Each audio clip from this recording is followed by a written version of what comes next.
Good morning. Thanks for being here. Leader Nekritz and I are here today to discuss the introduction of two companion resolutions, House Resolution 358 and Senate Resolution 317.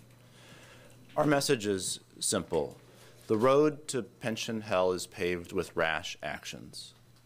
It's paved with hasty actions. It's paved with actions that aren't thought through carefully enough. And this is true partially just because it's a complicated issue, but it's true for a more specific reason, which is that it's an issue with very, very deep long-term consequences. If a person in his or her early 20s starts working for a public body today, that means there is a 60-year or longer participation in the pension system, and therefore a 60-year or longer consequence for decisions we make about the pension system. And we feel this acutely today in 2015 in the state of Illinois. For instance, an action was taken in the very late 1980s to create the compounded 3% annual increase in most of our pension systems without finding a funding source for it. That single action, which happened without a lot of controversy, transformed the fiscal environment for many governments in the state of Illinois for decades to come.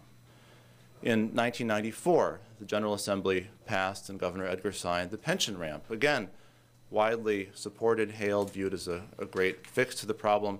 Here in 2015, we are paying steep prices for those actions. And so when you make major actions on pension matters, it's important to think not only carefully about the consequences today and tomorrow, but the consequences for literally decades to come. Most public pension systems in Illinois are in an interesting situation with respect to Social Security. Almost every American worker participates in Social Security. Pretty much the only exceptions at this point are some government employers in a little over a dozen states. And government employers that choose to do this are making a pretty complicated decision about trade-offs. On the one hand, by not participating in Social Security, they're not obligated to put in 6.2% of payroll, nor are their employees. On the other hand, as is both law set by the federal government and just and appropriate, by choosing not to participate in Social Security, the governments are taking on the responsibility to provide a more generous retirement benefit to at least replace Social Security. If you don't do that, you get into serious trouble with the feds. And there has been a lot of discussion in the last few years as to whether the Tier 2 benefit that was created in the spring of 2010 and enacted for new employees hired January 1, 2011 and later meets that test. Many, many experts believe it doesn't. Certainly, if you look at the simple test written in federal rules, it doesn't appear to fully meet that test. That's an important concern for us to address and tackle as a state of Illinois. But the one saving grace we've had going for us on that subject is that it's for Tier 2 for employees only hired in 2011 or later. We have some time to deal with it before it becomes, so to speak, truly ripe. So we're here today to say that that problem needs to be understood before we should even consider putting more employees into the Tier 2 system, Tier 1 employees who are closer to retirement and therefore who are closer to seeing that problem arise. Governor Rauner's pension proposal says freeze Tier 1 immediately and put all employees going forward into Tier 2. We believe that that could accelerate the moment at which this Tier 2 Social Security problem arises, that could accelerate problems with the federal government, that could accelerate new burdens on government bodies, school districts, universities, and the state of Illinois, and we think it's rash and irresponsible and simply should not be considered until we can get an adequate and clear answer from the federal government about this question and make clear to what extent, if any, we're exposing ourselves to risk and liability by taking such a drastic step. So those are my comments, and we're both here for any questions and follow-up remarks of Leader Nekritz. Thank you, Senator. It's good to have the band back together. So as we went through the whole discussion over what ultimately became Senate Bill 1, we had, I would say, two overarching policy objectives. One was balance.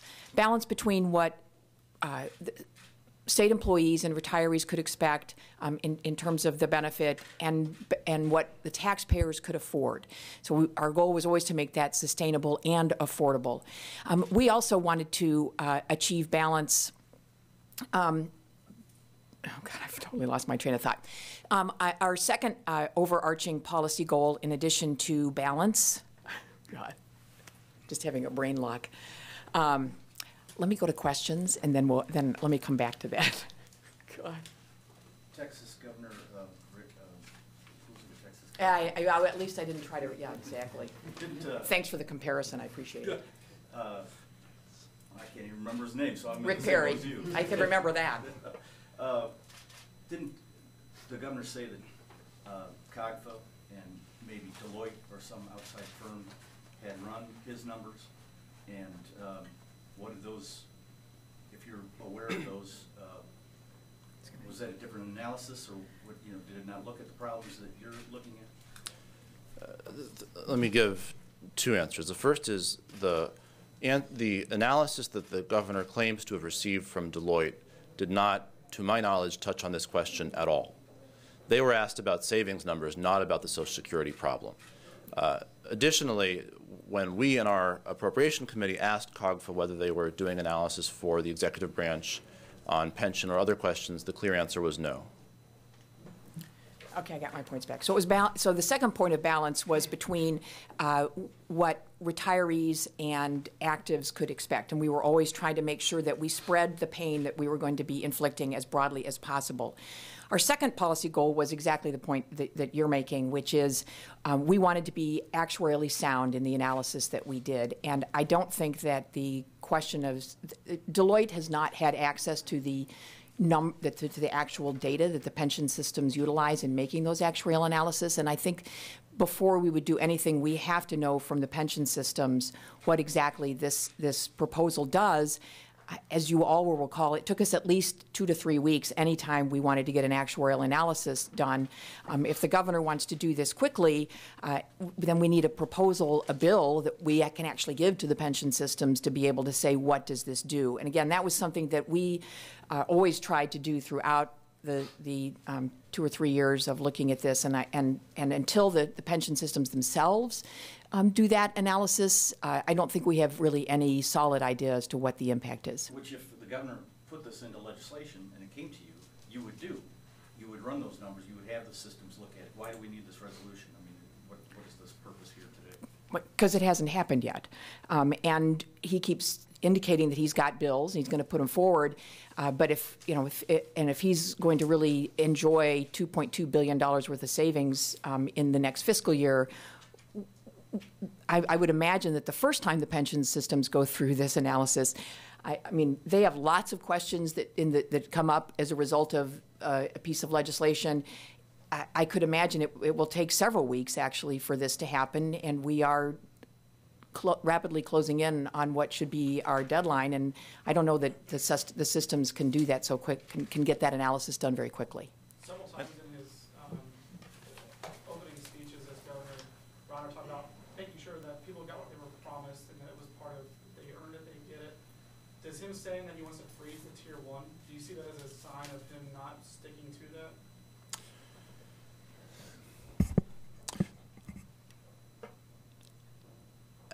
As was mentioned earlier, we haven't seen details in these proposals. But if I understand the governor's press releases properly, he's taking a very technical, legalistic definition of protecting what's been earned that he thinks would be consistent with the Constitution, though existing case law, I think, calls that into some question.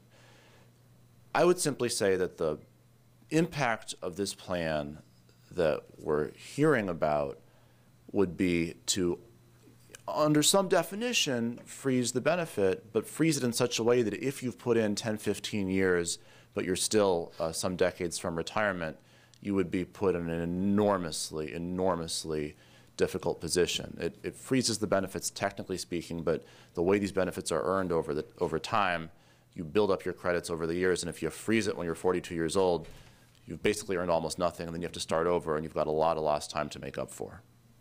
Did I hear you say, Senator, that basically we don't know the real impact of Tier 2? And if that's the case, why not, with all the wizardry that goes into these evaluations? This has been 4 years. Why don't we know what the long-term impact is? There's two different kinds of questions to ask, and I want to be clear about what they are because they're both important. One is, what does a change save? What's the fiscal impact for the state or a local government? What's the impact on a worker? And those numbers have been run in great detail for Tier 2 and for a variety of other plans, and we know exactly what Tier 2 saves the state. But then there's this other legal federal question about what is good enough for Social Security. In other words, if you want to have a pension plan in lieu of Social Security, the federal government says that has to meet a certain test. And then the question is, what counts as meeting that test? And that's not exactly a math problem that you ask an actuary. That's partially a legal problem you ask the federal government. The rules are very complex. There's different tests set out in federal regulations. When I read those regulations, it doesn't look like Tier 2 clearly meets them. It looks like we have a potential very real problem.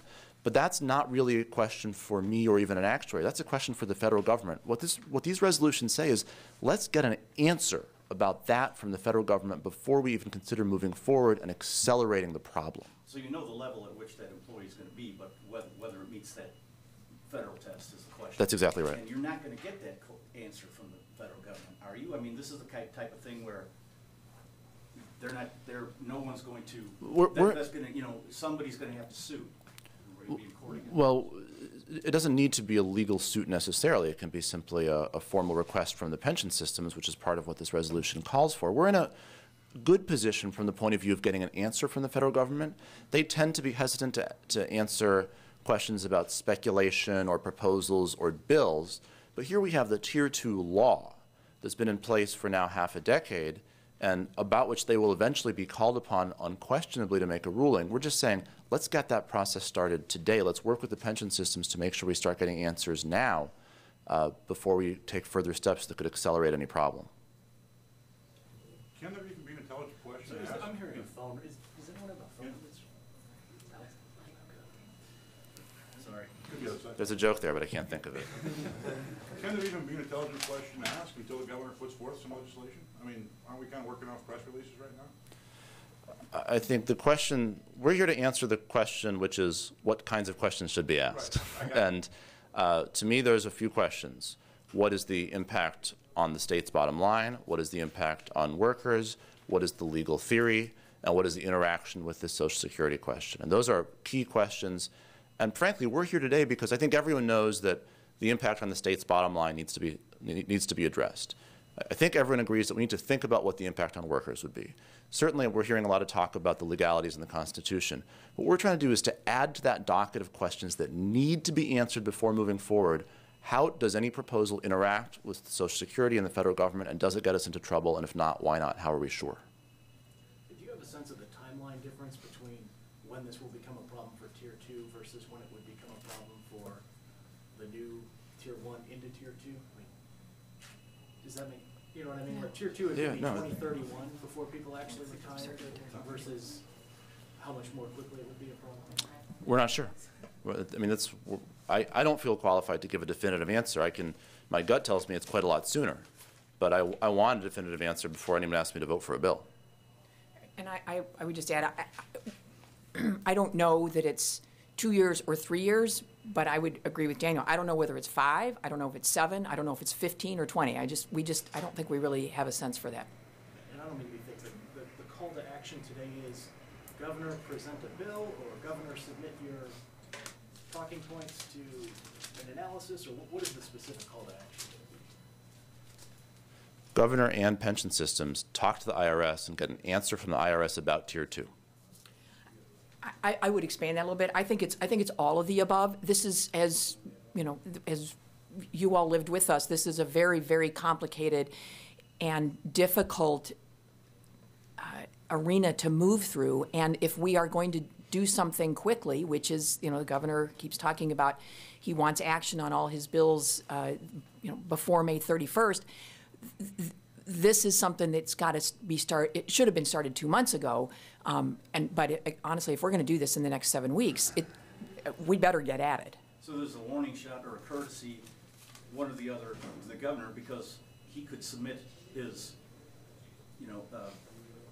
inferior legislation on May 15th, and the Democrats in the legislature could just stop it. We could stop it, or we could, at that point, we would have to say, what do the actuaries tell us about this? What do the feds tell us about this? You know, what is the impact to an average retiree? I'm trying to get a little bit ahead of that and to say, you know, I mean, he's relatively new to this discussion. We are old hacks at this discussion. If you want something to happen, you know, we're telling you that there's a long lead time to actually getting the data and the information you need to make wise and considered long-term choices. The governor had been saying that his plan would save $2.2 billion that we could use immediately this year. And then last night on, I think it was on Chicago Tonight, he says it's actually going to save $3 billion, but we're only just. Any reaction to that?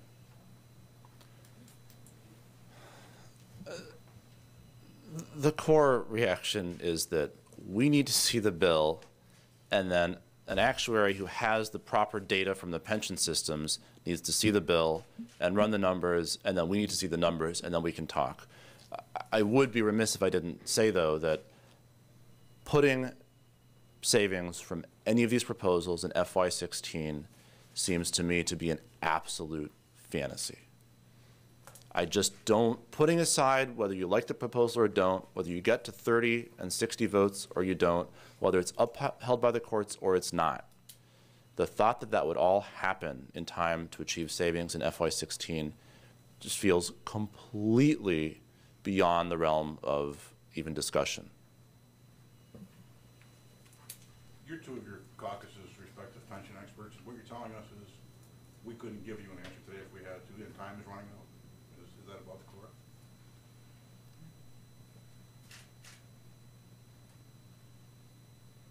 Has the governor communicated, either publicly or to the legislature, that he does have numbers he's getting them?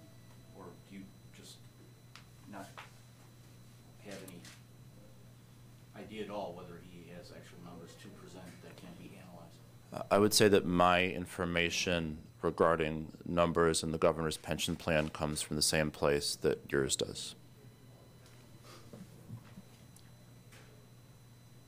So how would you describe the line of communication now between the governor's side and the legislative side? It seems like he's out there on his tour and he's speaking, and then you're here speaking. Is there any direct back and forth? I would put it this way. The governor is new, and Springfield is a bizarre place. And speaking for myself, I see his outreach to legislators. I appreciate his outreach to legislators. I think those discussions are useful and important. We're here today to say, hey, let's try to make these discussions more robust. Let's try to introduce more real back and forth into those discussions, and let's make sure that those of us in the legislature who have thought about this question and have legitimate and pretty deep concerns about aspects of this have an opportunity to air those concerns in time for them to be addressed carefully and properly. So the discussions are ongoing, and the outreach is great, but we need to pretty quickly hit a place where there's more than just outreach and niceties, but actual some real detailed two-directional exchange of ideas and information. Thank you. Thank you very much. Thank you.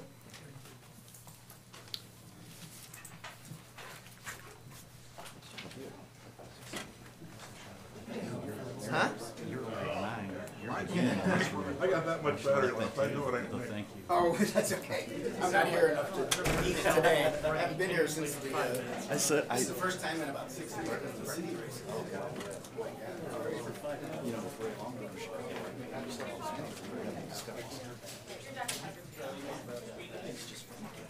Between me and being the dean. Pretty wild, isn't it? And you don't think he's not going to live here. Well, we thought that we were here. Yeah, that's true. We're not going to go. How are you? Seems like good. How are you? We won't go. Hey, I haven't seen you. I would still be interested in Yours? Pardon me, Senator.